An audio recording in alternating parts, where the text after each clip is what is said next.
Olá pessoal, bem-vindos à nossa quarta aula e hoje a gente vai discutir sobre sondagem ou avaliação. Será que são sinônimos? Bom, todo começo de ano é tradicional a tal sondagem pedagógica. E qual que é o objetivo dessa sondagem pedagógica? É verificar realmente quais habilidades aquela criança já adquiriu e quais habilidades ela ainda não tem.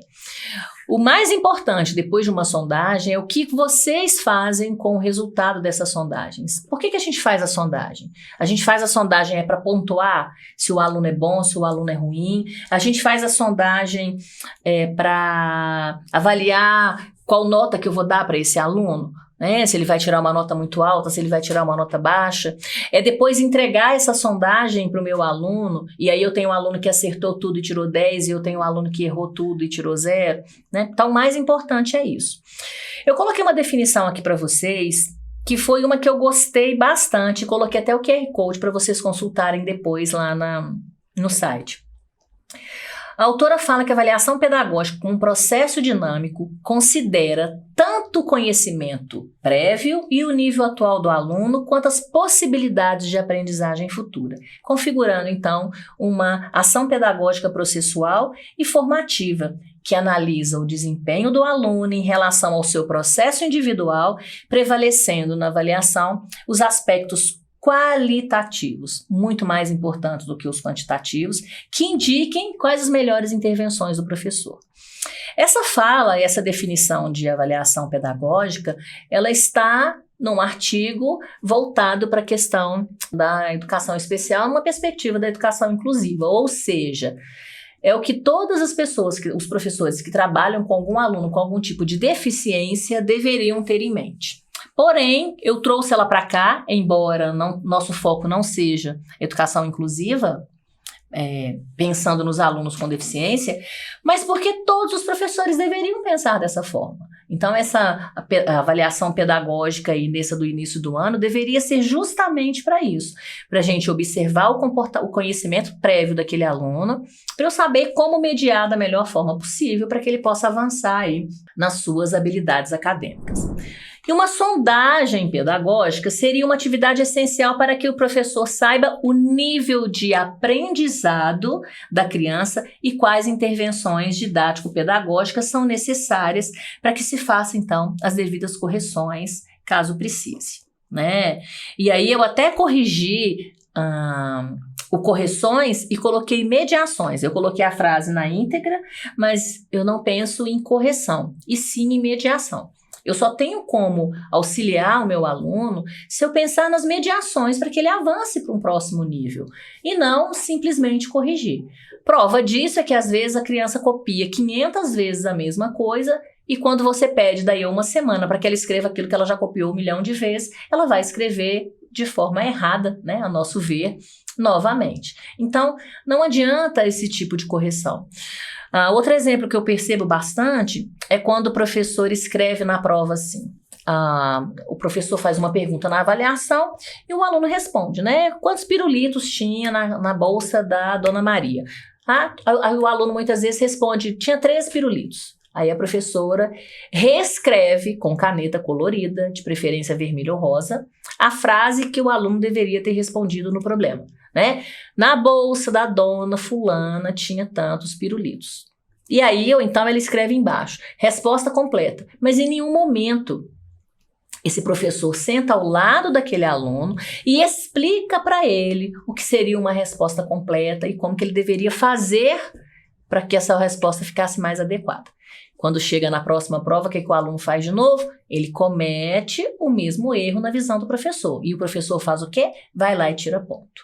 Então, muitas vezes o pensamento está correto, o raciocínio está correto, mas existe aí a necessidade de se retirar ponto dos alunos quando eles não entenderam o que é esperado que eles façam naquele tipo de atividade. Quem é da área da psicopedagogia, neuropsicologia, neuropsicopedagogia, na psicologia, a gente utiliza muito testes para a gente sondar e avaliar os nossos clientes aí. Então, a gente tem inúmeros testes disponíveis no mercado. Eu trouxe para você 3, porque são 3 que vocês podem utilizar, porque eles não são restritos, né, da psicologia. Como vocês sabem, nem todos os testes disponíveis no mercado são abertos ao público, mas esses 3 os professores em sala de aula podem aplicar tanto individualmente em cada aluno, quanto podem ser aplicados também na turma toda no mesmo momento. E são testes em que vocês podem fazer uma avaliação não só quantitativa, como, e mais importante, qualitativa.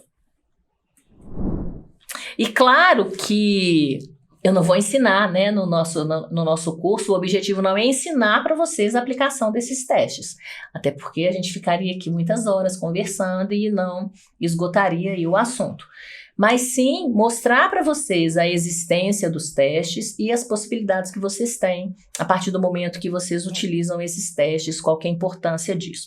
Outro fator importante é quando a gente não tem habilidade em aplicar teste, em corrigir, em compreender, em analisar na tabela as referências, se está de acordo com a idade, com a escolaridade, o ideal é que vocês façam cursos específicos para cada um dos testes. Pelo menos 2 desses aqui eu garanto para vocês que existem cursos disponíveis, né, na internet, para que vocês se habilitem em aplicar com eficiência. Eu falei de 2, mas eu acredito que os 3 têm.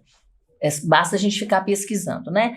Bom, e por que a gente faz essa sonda? Por que seria importante vocês aprenderem a utilizar esses testes no dia a dia da sala de aula de vocês? Ai, mas eu não tenho intenção de... A escola não vai virar um consultório, uma clínica, porque eu estou aplicando um teste? Não. Esses testes daqui, eles servem como uma ferramenta para o professor.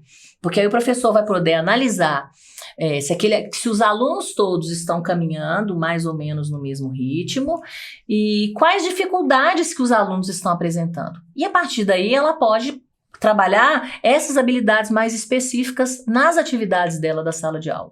Então vamos imaginar que uma das habilidades que os alunos apresentaram dificuldade foi de consciência fonológica. Então, o que essa professora faz? Tira lá todos os dias 15 minutos para trabalhar a consciência fonológica com os meninos. Ah, eles estão com dificuldade ortográfica. Então tira lá 15 minutos todos os dias, com jogos e brincadeiras, trabalha as dificuldades ortográficas. Então é para ser um norteador das mediações mais adequadas para os professores, né?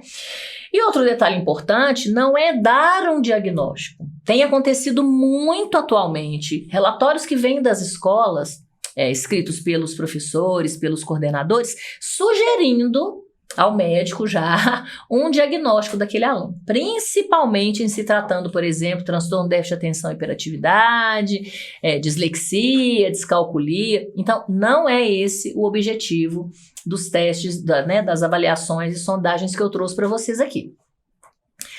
A identificação dessa dificuldade quando comparado com o restante da turma é para que vocês possam encaminhar quando necessário para que a intervenção adequada extra-escola seja realizada. Seria maravilhoso se a gente tivesse uma parceria entre a escola e entre a saúde e a educação em que esses atendimentos pudessem acontecer nas escolas. Seria maravilhoso. Mas, por enquanto, embora algumas escolas já façam esse tipo de trabalho, não são todas. Então, a gente tem que pensar na realidade de vocês. Se vocês conseguem, então, verificar quais habilidades o meu aluno apresenta dificuldade, se elas estão ao meu alcance, eu posso trabalhar com essas dificuldades na sala de aula, ou se elas não estão ao meu alcance, que eu possa encaminhar essa criança para uma avaliação mais detalhada. Ou seja, nenhuma dessas 3 avaliações que eu trouxe para vocês sugerem nenhum diagnóstico. Elas vão sugerir se a criança está de acordo com a escolaridade, com a idade, com as habilidades necessárias para aquele ano ou para aquela idade delas, tá?